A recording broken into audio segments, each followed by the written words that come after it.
Hello, my name is Leo. I live in Australia. I am in year 2 and I am 8 years old.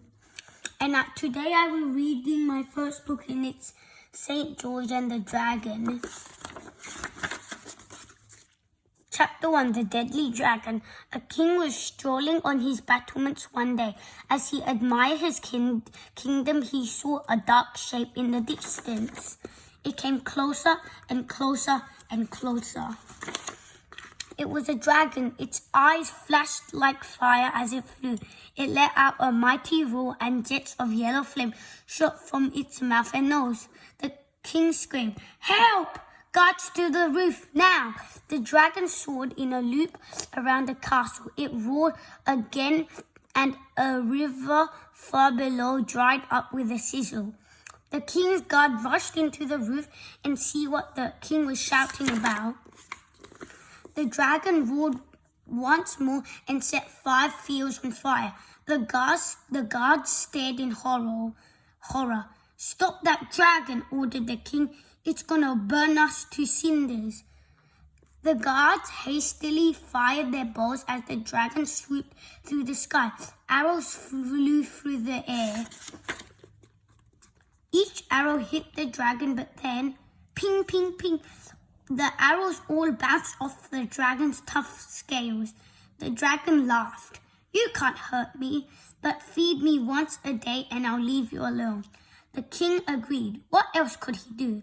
"Bring food to the cave by the lake," said the dragon.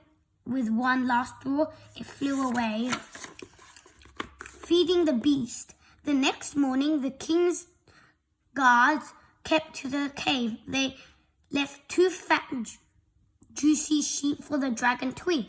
When they came back the next day, the sheep were gone. The dragon ate 2 sheep a day until there wasn't a sheep left in the kingdom.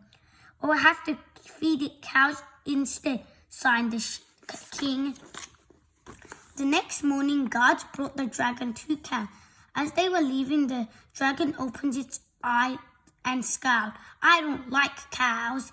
Bring me something else to eat," it said, "or I'll burn your kingdom to the ground." So the guards ran to a nearby farm and fetched some plump young chickens, said the leader. "How about these?" said the leader of the guards.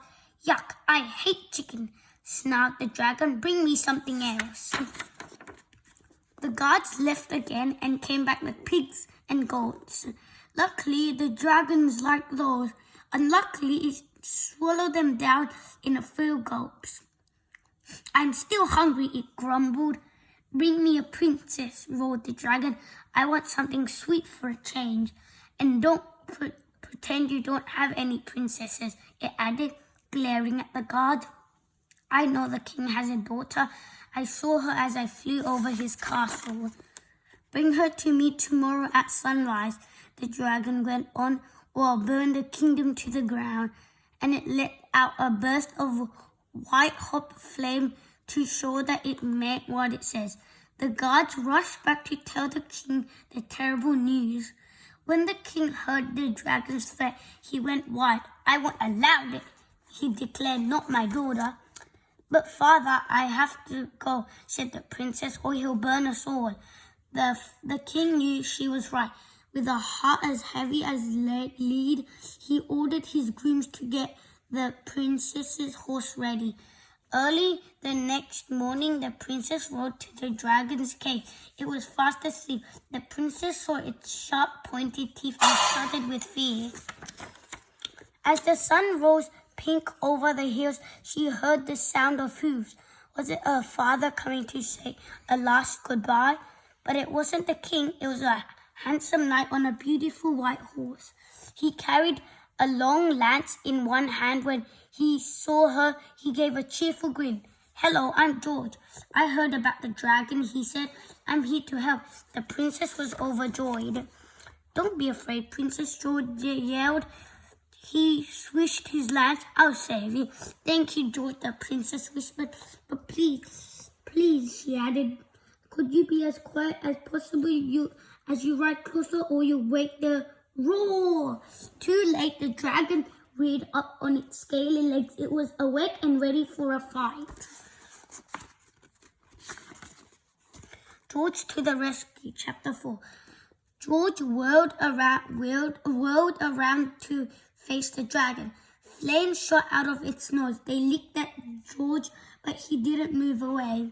Instead, he thrust his lance with a powerful blow.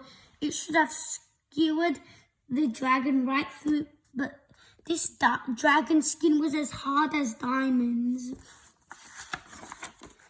George's lance bounced off the dragon's belly, pushing George back. He fell from his horse to the ground with a clattering thump. The dragon roared and spat another fiery cloud at George. The princess looked on in terror. Was her rescuer going to need rescuing himself?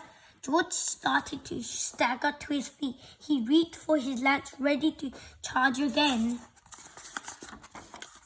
It was no good. George's lance bounced off the dragon's scales and he fell right to the ground once more. George, look, the princess cried all over. There aren't any scales on its nose. George peered closer. Sure enough, the dragon's nose was soft. It didn't have any scales there at all. Well spotted, princess, said George. But as he prepared to attack, the dragon began to lash its head from side to side. George looked around and had an idea. Princess, pull off your belt, tie a loop at the end and pass it to me. The princess was puzzled, but she did as he asked. Thank you, princess, said George. He swung her belt around like a lasso and threw the loop over the dragon's head. Then he pulled it tight and threw the end to the princess. Hold on, ordered George, and leaped onto his horse. Before the dragon knew what was happening, George charged with his sharp lance. The princess holding the dragon's head, George speared its soft nose. Blood spurted out. The dragon holding plain, it gave a great roar and tried to break free, but it was well and truly caught. Now, dragon, said George, I'll let you go if you promise me you will leave this kingdom and never ever eat a human again. The dragon nodded sulkily. But if I hear that you're breaking your promise, George said, pointing to the land, the dragon took the hint and flew away as fast as its wing would carry it. Chapter 5, The Hero's Rule. George and the princess rode back to the castle and told the king, "Those you saved my darling daughter," cried the king. "How can I ever repay you?" He offered George a heap of shining golden coin. "You could buy your own castle." "No, thank you," said George, shaking his head. "Gold is too heavy too heavy to carry when I'm on an adventure." Said the king and offered George a pair of fine horses. Their bridles were studded with gems and their coats gleamed like moonlight. "Thank you, sir," George said, "but I have a horse." "How about half of my kingdom?" said the king, who was running out of. "No, thank you," said George politely. All I really want is another adventure." And with that, George rode into the distance looking for more dragons to defeat. Now that's the end of the story. So bye!